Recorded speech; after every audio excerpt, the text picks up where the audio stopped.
My name is Robin, and welcome to English Grammar Now. Today, we're going to be talking about asking questions. In our previous episode, we talked about question words, but there are a few more issues with grammar that we need to know as we write questions. First of all, let's talk about the subject and the object. We can ask questions about the subject or the object of a sentence. If you remember, the subject is the one doing the verb, and the object is the one receiving the verb or being affected by the verb. Usually, in an English sentence, the subject is at the beginning and the object comes after the verb. So, we can see that a sentence like this one, Remy called Min Ho last night, has two people in it. The first one, Remy, is the subject. Remy is calling, so he's the subject of the sentence. Min Ho is receiving the call, so he's the object of the sentence. We can make a question asking about both of these people in the sentence, but we have to do it a little differently. For example, we could say, "Who did Remy call last night?" That question is asking about the object of the sentence. These are probably a little more common. But we could also ask a question about the subject of the sentence. We could say, "Who called Min Ho last night?" That question is a subject question because what we're asking about is the subject. In a subject question, we replace the subject with the question word. And there's only really two question words that we will use. If it's a person, we will use who. But if it's a thing, we will use what. For example, if we have the statement, "Daniel made a sandwich," we can take out the subject Daniel and put in the word who. Who made a sandwich? We could also replace a thing, like this statement, "Smoking causes cancer." We take out smoking and we replace it with what? What causes cancer? We could also make a statement about many people. Everyone is talking about it. We will still take out the subject, everyone, and put in the word who. Who is talking about it? Notice that in a subject question, we don't use do or did. For example, we would not say, "Who did make a sandwich?" Who is always followed by the he, she, it form of the verb. We don't use, for example, the I form of the verb. Let's take a look at that. If we have a statement like, "I am bringing cake tonight," we would not say, "Who am bringing cake tonight?" We change the verb back into the he, she, it form. Who is bringing cake tonight? This is partly because we don't know who is bringing cake, so we have to use a form of the verb that will be most useful. Finally, remember that in a passive sentence, the object is in the subject's place. So the object is acting like the subject. For example, this sentence, "The lamp was broken by us." Technically, the lamp is the object, but in this case, it is acting like the subject of our sentence. So to make a subject question, we will say, "What was broken?" But to ask an object question, we will say, "Who broke the lamp?" Here's something for you to try out. We often use subject questions if we didn't hear the subject of a sentence.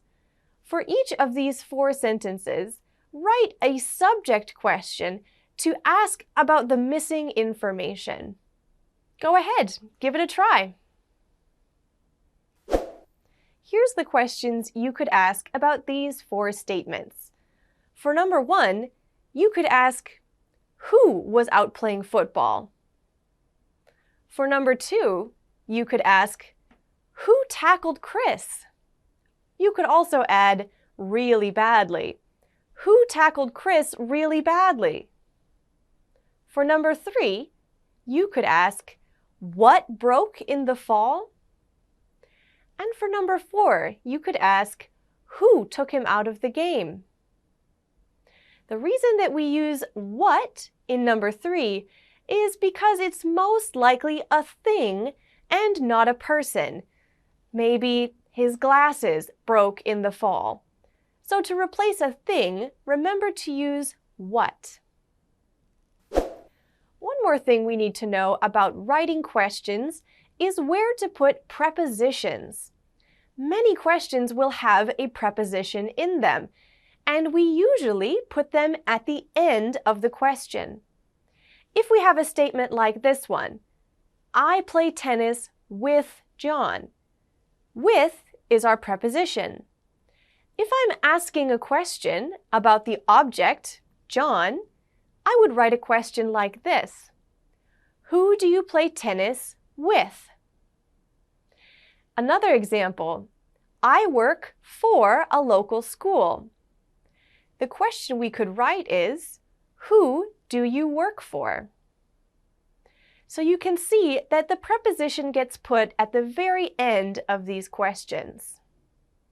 Now, there are certain very formal situations where the preposition will be moved to the beginning of the question, but this is very uncommon.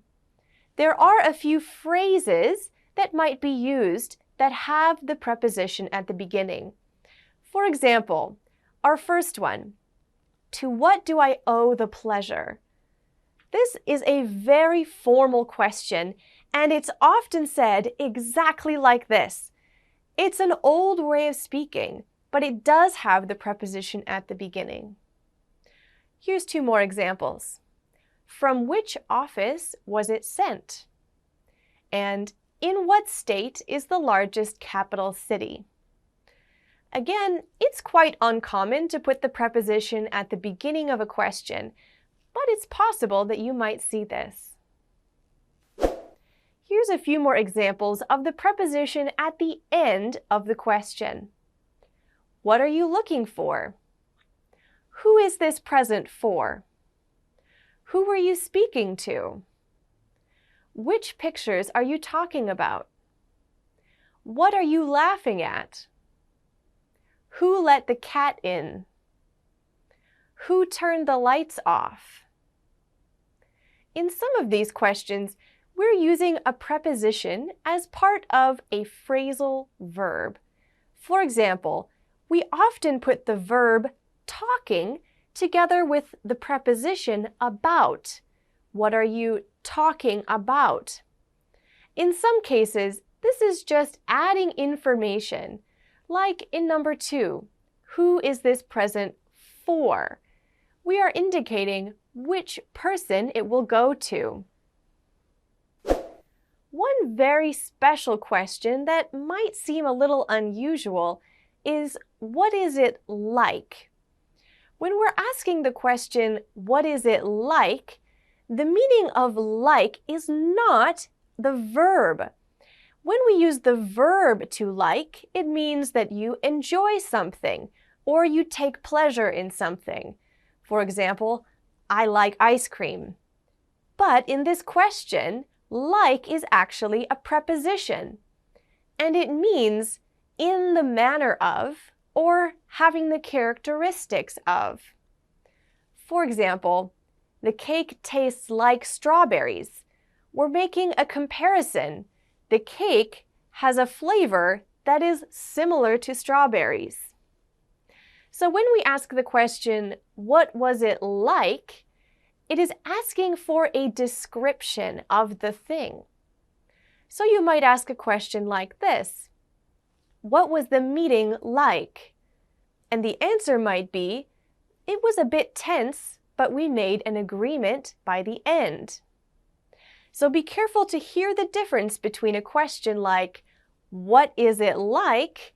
and "What do you like?" We also need to take a look at indirect questions. Because we want to be polite when we're asking for information, a direct question can seem a bit demanding. For example, if you say, "Where are you going?" So to be more polite, we use phrases like, "Do you know?" "Could you tell me?" "Can you tell me?" and "Do you remember?" This method of forming questions is a little different. If you want to make a direct question more polite that has a question word and do or did in it, here's how you would do that. You will add a politeness phrase at the beginning, then your question word, then the rest of the question. For example, "Do you know why she went home?" "Can you tell me what you want?" "Could you tell me where I put the key?" You can see that once we add the politeness phrase, there is no do or did in the rest of the question. For questions that have helping verbs in them, which means the answer will be yes or no, we have to add a little bit extra. First, we add the politeness phrase, "Do you know? Can you tell me? Could you tell me?" Then we can choose. We can use the word if or whether. So the question will sound like this. "Do you know if she's joining us? Can you tell me whether you've decided? Could you tell me if you have their number?" This is a more polite way to ask a yes or no question. Lastly, for questions that have a question word and the to be verb as the main verb, it's just slightly different again. Here's some examples. "Do you know where Shelley is?" "Can you tell me when the fireworks are?"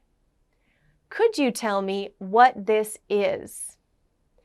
You can see that we have changed the order of the words back to the way they were in the statement form.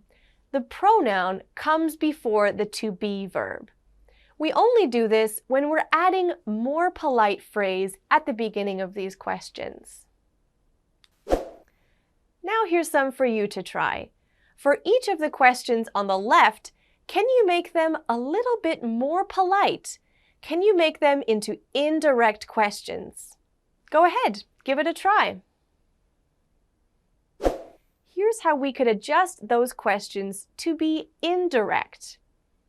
For the first one, do you know where Amanda works? For the second one, could you tell me what country you're from? For the third one, do you remember which room you're staying in? For number 4, do you know if the front door is locked? And the last one, can you tell me how tall Jack is? These are all ways that we can ask more polite questions in an indirect way. Everything we've talked about today will hopefully be helpful for you as you write different kinds of questions. Thanks for studying with me, and I hope to see you again very soon. Goodbye!